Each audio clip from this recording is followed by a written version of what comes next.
Falo em nome do Sindicato Nacional dos Peritos Criminais Federais.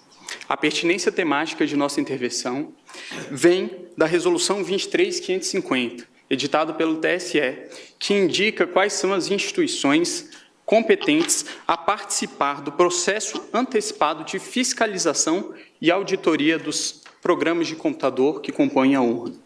Dentre essas instituições está o Supremo Tribunal Federal e também está o Departamento de Polícia Federal, dentro do qual os peritos criminais federais com especialização em informática são aqueles que têm habilidade para interferir.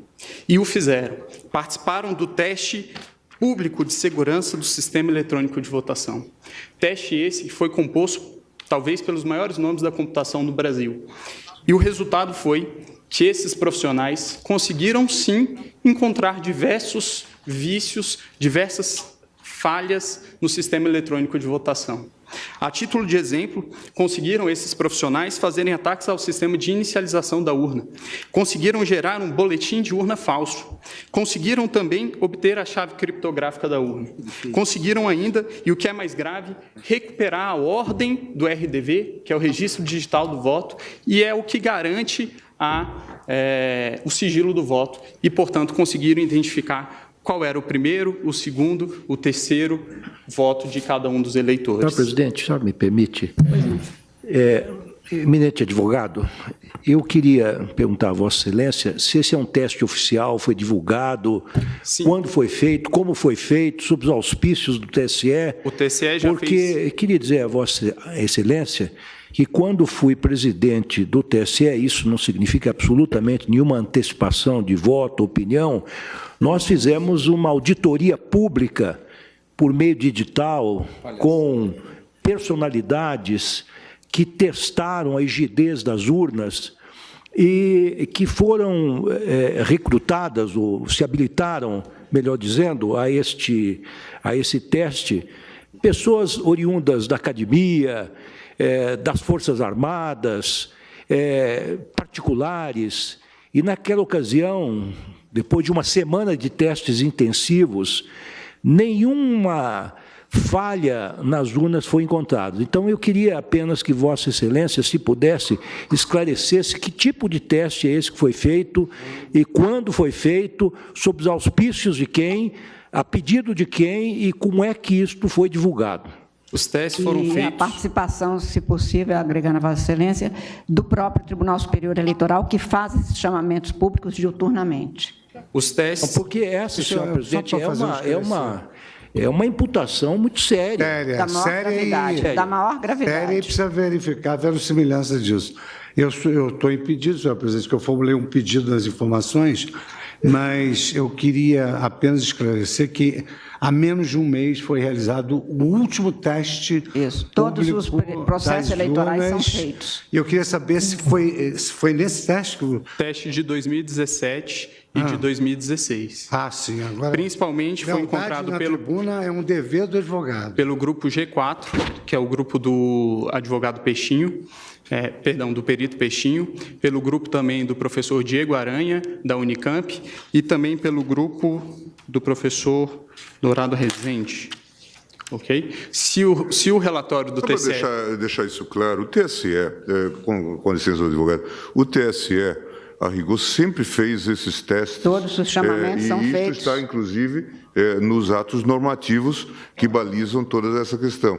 E houve, de fato, e o tribunal sempre chamou, na verdade, chama os melhores hackers, os melhores peritos, para fazerem esse teste em nome da segurança do sistema. E depois faz o reteste, de modo que isto, neste caso, inclusive, o tribunal reconheceu o trabalho do professor Diego Aranha, que conseguiu progresso, mostrou falhas e depois houve a reprogramação. De modo que isso é absolutamente normal e só mostra a seriedade com que o TSE tem-se havido nesse tipo de matéria. É absolutamente rotineiro isso que se faz. Mas só para efeito de... É que eu essa é uma agradeço afirmação até que está sendo feita da tribuna, é muito séria. O questionamento do realmente. ministro Lewandowski, exatamente porque talvez as pessoas não saibam que estes testes são feitos a cada período, publicamente, com chamamento público e dado a público, inclusive, todas as informações relativas,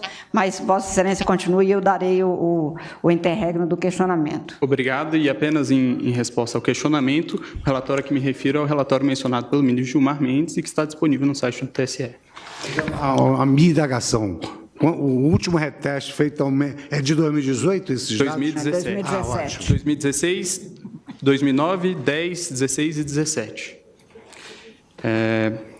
Mas, a despeito de tudo isso, os peritos criminais não estão aqui para um retrocesso. Os peritos criminais reconhecem, com certeza, os grandes avanços que foram conquistados pela urna eletrônica.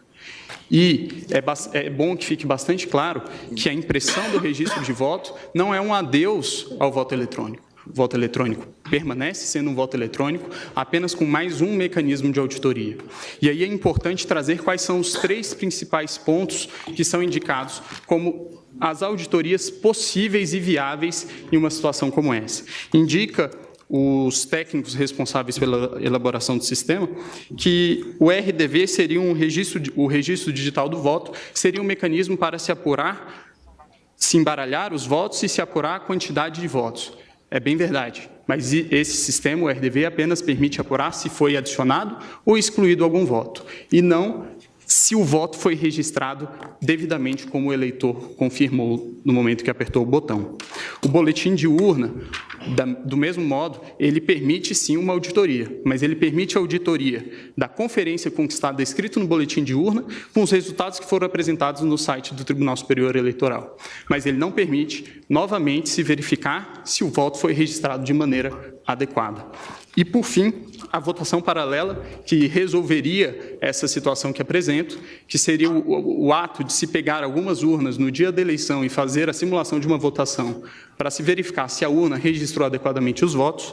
Elas, segundo informações do professor Pedro Dourado Rezende, na audiência pública realizada no Congresso Nacional, não seriam suficientes para isso, porque qualquer programador com pouco tempo e poucas linhas no código-fonte, conseguiria programar o sistema para que ele identificasse que o registro biométrico está sendo dispensado com um percentual acima do normal e para que, portanto, os vícios não surgissem nesse teste. Então, o professor, não vou ler por conta dos 8 minutos que me foram limitados, qual é o posicionamento do professor. E indica ainda o professor Diego Aranha, que existe ainda a possibilidade de fraude interna.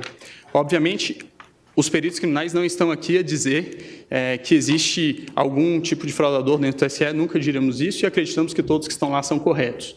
Mas o que está a se dizer aqui é que a democracia de um país não pode estar sujeita ao controle de alguns poucos técnicos que têm acesso ao código-fonte e também às chaves criptográficas. É necessário haver um controle do controlador. Garantir a auditoria ao próprio sistema eletrônico que se pretende ver se está sendo fraudado ou não, é garantir ao fraudador fraudar a própria auditoria.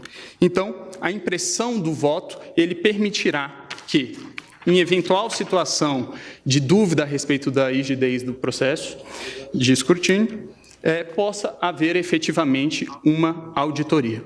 E em relação a algumas das preocupações que foram trazidas pela Procuradora-Geral, várias delas já foram respondidas por uma resolução que veio a ser editada posteriormente pelo TSE, que é a Resolução 23.521, que dispõe, inclusive, como funcionaria no caso de a urna dar um problema, a impressora travar. Dispõe a resolução que existirá também uma impressora de contingência, haverá um lacramento sem contato humano para que essa impressora possa ser substituída. Também em relação ao argumento de que deficientes visuais não teriam como verificar o voto impresso, foi editado também em 2017 a Resolução 23.554 pelo TSE, que dispõe que o deficiente visual poderá ser acompanhado de uma pessoa de sua confiança. Sobre o risco também de que, durante uma pane da impressora, o fiscal de urna poderia chegar e ver qual é o voto daquela pessoa que está dentro da cabine. Esse argumento também não me parece bastante plausível, tendo em vista que a urna eletrônica também pode travar com a sua tela congelada e também um fiscal de urna teria que entrar para trocar pela urna de contingência. O Brasil, excelentíssimos ministros, é o último país que ainda adota o sistema DRE sem o VIVPET. O VIVPET é exatamente isso que nós estamos falando, que é a impressão do registro. Países que em algum momento já adotaram o sistema que hoje adotamos, já o abandonaram. A título de exemplo, Alemanha, Bélgica, Holanda, Irlanda, Inglaterra, Rússia, Índia, Estados Unidos, Canadá e México. Por fim, excelências, utilizaria aqui mais uma vez a fala do professor Diego Aranha, que o ministro Gilmar mencionou, quando se trata dos argumentos de preço de viabilidade temporal. E aí eu vou tomar a liberdade de ler nesses meus últimos minutos. Diz o professor: é inegociável a existência de um registro físico para fins de transparência. Em situações de vitórias cada vez mais apertadas, não se pode ter dúvida sobre o resultado correto das apurações. Sobre a questão orçamentária, eu gostaria de finalizar dizendo que a possibilidade de auditoria de uma eleição não deveria ter preço. Esse é o requisito de qualquer eleição, provar para os participantes que o resultado é acurado e honesto. Isso não deveria ser negociável. A discussão, se não é possível acomodar no sistema atual brasileiro, para que ele possa ser transparente, inverte completamente a sequência lógica das coisas. Transparência é um requisito. E ainda em relação ao preço, são vários os exemplos que podem ser encontrados na rede mundial de computadores de gastos semelhantes com coisas que, acredito eu, não tragam tantos benefícios à democracia do país. A título de exemplo, o governo federal gastou 800 milhões de reais em publicidade no ano de 2017. O valor estimado para a impressão do voto, é de 2 bilhões de reais. Por fim, inexiste inconstitucionalidade no dispositivo. O dispositivo, a nosso ver, apenas torna mais constitucional o estado de coisas constitucional que já existe, e é nesse sentido que os peritos criminais federais requerem que seja julgado improcedente os pedidos da inicial. Agradeço a atenção de todos.